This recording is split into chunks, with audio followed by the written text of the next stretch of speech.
एक बार एक किसान भगवान से बहुत ही नाराज हो गया। किसान बहुत मेहनती था, बहुत मेहनत से वह खेतों में अनाज उगाता, उसकी देखभाल करता, पर अक्सर उसकी फसल खराब हो जाती।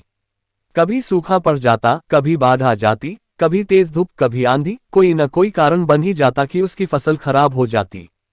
एक दिन किसान ने गुस्से में आसमान की ओर देखकर भगवान से कहा, हे ईश्वर, आपको लोग सर्वज्ञता मानते हैं कि आप सब जानते हैं, कहते हैं कि आपके इच्छा के बिना एक भी पत्ता नहीं हिलता, पर मुझे तो लगता है कि आप छोटी सी छोटी बात भी नहीं जानते।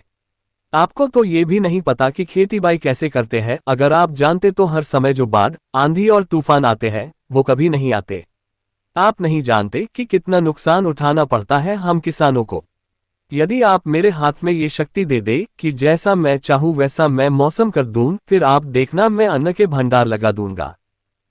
भगवान इस किसान के तीखे वाक्य सुनकर मुस्कुरा रहे थे और वह किसान के सामने प्रकट होकर बोले, मैं आज से तुझे ये शक्ति देता हूं कि तुम अपनी खेतों पर तुम्हारी जैसी इच्छा हो तुम वैसा मौसम कर दोगे। मैं बिल्कुल भी दखल नहीं दूंगा, तुम्हारी इच्छा से सब कुछ होगा। किसान बहुत खुश हो गया।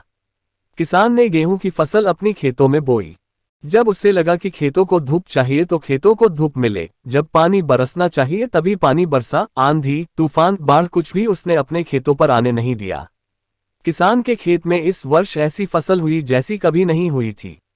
हरी भरी लहलहाती फसल। मन ही मन वह बहुत खुश हो गया और सोचने लगा, अब सबूत के साथ दिखाऊंगा भगवान को कि इसे कहते हैं शक्ति का सही उपयोग। मेरी सफलता देखकर उन्हें अपनी नियम जरूर बदलने पड़ेंगे। कुछ दिन गुजरे, फसल कटने को तैयार हो गए। किसान बहुत उत्सुकता के साथ फसल को काटने लगा, पर जैसे ही उसकी नजर गेहूं की बालियों पर गई तो उसने अपना सिर पीट लिया और वह रोने चिल्लाने लगा। गेहूं की एक भी बाली के अंदर गेहूं का दाना नहीं था, सारी बालियां अंदर से खाली थी। किसान बहुत दुखी हो गया। उसने भगवान को रोते हुए फिर पुकारा, हे प्रभु, तुमने ये मेरे साथ क्या किया? क्या तुमने मुझे कोई सजा दी? भगवान बोले, पुत्र, ये तो होना ही था। तुमने पौधों को संघर्ष करने का मौका ही कहाँ दिया। ना तो तुमने उन्हें आंधियों से जूझने दिया, ना तेज बारिश से सहने दिया, और ना ही धूप में तपने दिया। एक भी चुनौती का सामना तुमने उन्हें नहीं करने दिया, इसीलिए सारे पौधे अंदर से खोखले रह गए। जब आंधी, तूफान, तेज बारिश और धूप पड़ती है तभी ये पौधा अपने अस्तित्व को बचाने के लिए संघर्ष करते हैं, और इसी संघर्ष से एक बल पैदा होता है जिसमें शक्ति होती है, ऊर्जा होती है, और यही ऊर्जा पूर्ति तेरे गेहूं के दानों की तरह जो नहीं फूटी। तूने उन्हें कठिन परिस्थितियों से गुजरने ही नहीं दिया जहां उनके अस्तित्व का जन्म होता। सारे बालियां इसीलिए खाली है, इसमें एक भी गेहूं का दाना इसलिए नहीं है क्योंकि तुमने अपने पौधों को संघर्ष कराया ही नहीं।